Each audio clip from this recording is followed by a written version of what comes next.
Hello everybody, my name is V. Narendra Kumar and we are from NRK Academy and we are in the 62nd chapter of this wonderful book called Short History of the World by H.G. Wells. And the name of the chapter is The New Overseas Empires of Steamship and Railway. The end of the 18th century was a period of disrupting empires and disillusioned expansionists. The long and tedious journey between Britain and Spain and their colonies in America prevented any really free coming and going between the homeland and the daughter lands, and so the colonies separated into new and distinct communities with distinctive ideas and interests and even modes of speech. As they grew, they strained more and more at the feeble and uncertain link of shipping that had joined them. Weak trading posts in the wilderness, like those of France and Canada, or trading establishments in great alien communities, like those of Britain and India, might well cling for bare existence to the nation which gave them support and a reason for their existence. That much and no more seemed to many thinkers in the early part of the 19th century to be the limit set to overseas rule. In 1820, the sketchy great European empires outside of Europe that had figured so bravely in the maps of the middle 18th century had shrunken to very small dimensions. Only the Russians sprawled as large as ever across Asia. The British Empire in 1815 consisted of the thinly populated coastal river and lake regions of Canada and a great hinterland of wilderness in which the only settlements as yet were the fur trading stations of the Hudson Bay Company, about a third of Indian Peninsula under the rule of the East India Company. The coast districts of the Cape of Good Hope inhabited by blacks and rebellious spirited Dutch settlers, a few trading stations on the coast of West Africa, the Rock of Gibraltar, the island of Malta, Jamaica, a few minor slave labor positions in the West Indies, British Guiana in South America, and on the other side of the world, two dumps for convicts at Botany Bay in Australia and in Tasmania. Spain retained Cuba and a few settlements in the Philippine Islands. Portugal had in Africa some vestiges of her ancient claims. Holland had various islands and possessions in the East Indies and Dutch Guiana, and Denmark an island or so in the West Indies. France had one or two West Indian islands and French Guiana. This seemed to be as much as the European powers needed or were likely to acquire of the rest of the world. Only the East India Company showed any spirit of expansion. While Europe was busy with the Napoleonic Wars, the East India Company, under a succession of governors general, was playing much the same role in India that had been played before by Turkoman and such like invaders from the north. And after the Peace of Vienna, it went on levying its revenues, making wars, sending ambassadors to Asiatic powers, a quasi-independent state, however, with a marked disposition to send wealth westward. We cannot tell here in any detail how the British Company made its way to supremacy, sometimes as the ally of this power, sometimes as that, and finally as the conqueror of all. Its power spread to Assam, Sindh, Oudh. The map of India began to take on the outlines familiar to the English schoolboy of today, a patchwork of native states embraced and held together by the great provinces under direct British rule. In 1859, following upon a serious mutiny of the native troops in India, this empire of the East India Company was annexed to the British Crown. By an act entitled An Act for the Better Government of India, the Governor General became a viceroy, representing the sovereign, and the place of the company was taken by a Secretary of State for India, responsible to the British Parliament. In 1877, Lord Beaconsfield, to complete the work, caused Queen Victoria to be proclaimed Empress of India. Upon these extraordinary lines, India and Britain are linked at the present time. India is still the empire of the Great Mughal, but the Great Mughal had been replaced by the Crowned Republic of Great Britain. India is an autocracy without an autocrat. Its rule combines the disadvantage of absolute monarchy with the impersonality and irresponsibility of democratic officialdom. The Indian with a complaint to make has no visible monarch to go to. His emperor is a golden symbol. He must circulate pamphlets in England or inspire a question in the British House of Commons. The more occupied Parliament is with British affairs, the less attention India will receive, and the more she will be at the mercy of her small group of higher officials. Apart from India, there was no great expansion of any European power until the railways and the steamships were in effective action. A considerable school of political thinkers in Britain was disposed to regard overseas possessions as a source of weakness to the kingdom.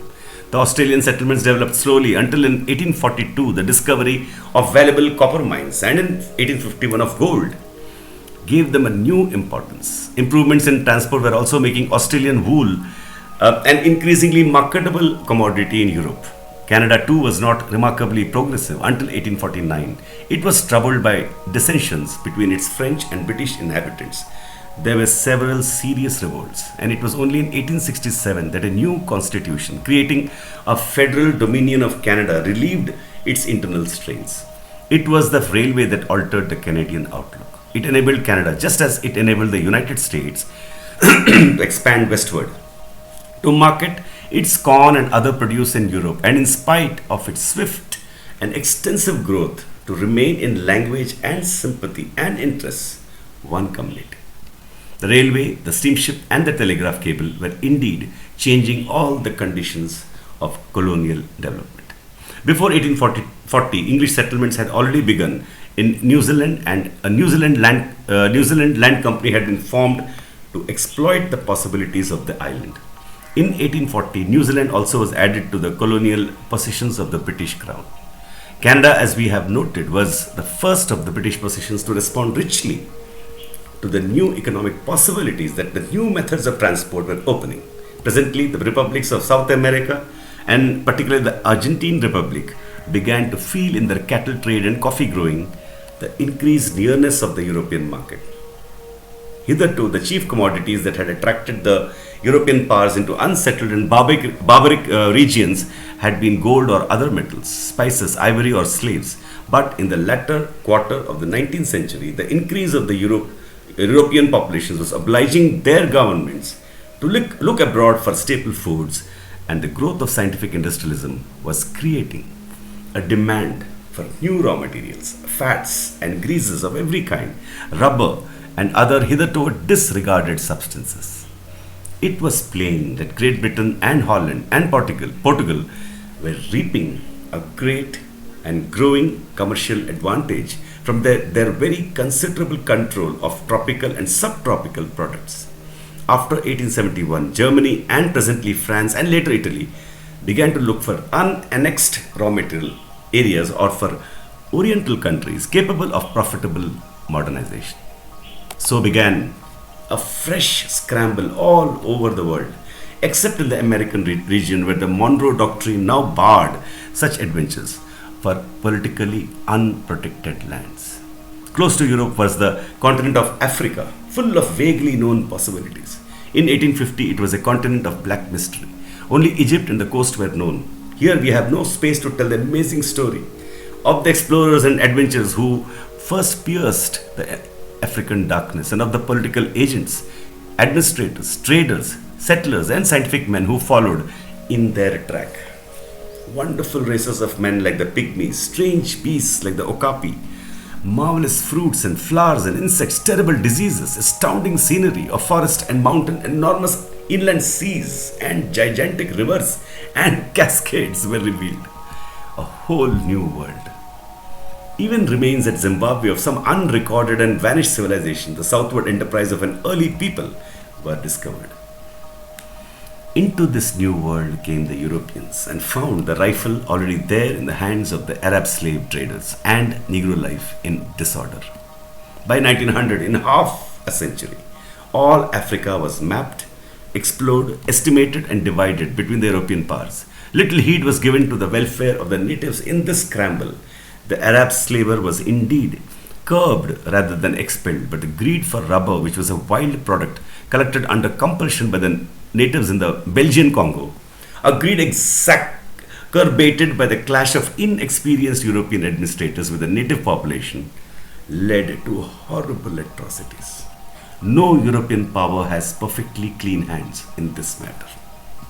We cannot tell here in any detail how Great Britain got possession of Egypt in 1883 and remained there in spite of the fact that Egypt was technically a part of the Turkish Empire, nor how nearly this scramble led to war between France and Great Britain in 1898, when a certain Colonel Marchand, crossing Central Africa from West Coast, tried at Fashoda to seize the Upper Nile. Nor can we tell how the British government first let the Boers or Dutch settlers of the Orange River district and the Transvaal set up independent republics in the inland parts of South Africa and then repented and annexed the Transvaal Republic in 1877. Nor how the Transvaal Boers fought for freedom and won it after the Battle of Majuba Hill, 1881. Majuba Hill was made to rankle in the memory of the English people by a persistent press campaign. A war with both republics broke out in 1899. Our 3 years' war, enormously costly to the British people, which ended at last in the surrender of the two republics. Their period of subjugation was a brief one. In 1907, after the downfall of the imperialist government which had conquered them, the liberals took the South African problem in hand, and these former republics became free and fairly willing associates with Cape Colony and Natal in a confederation of all the states of South Africa as one self-governing republic under the British Crown.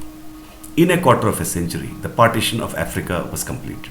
There remained unannexed 3 comparatively small countries: Liberia, a settlement of liberated Negro slaves on the west coast; Morocco under a Muslim sultan; and Abyssinia, a barbaric country with an ancient and peculiar form of Christianity, which had successfully maintained its independence against Italy at the Battle of Adova in 1896.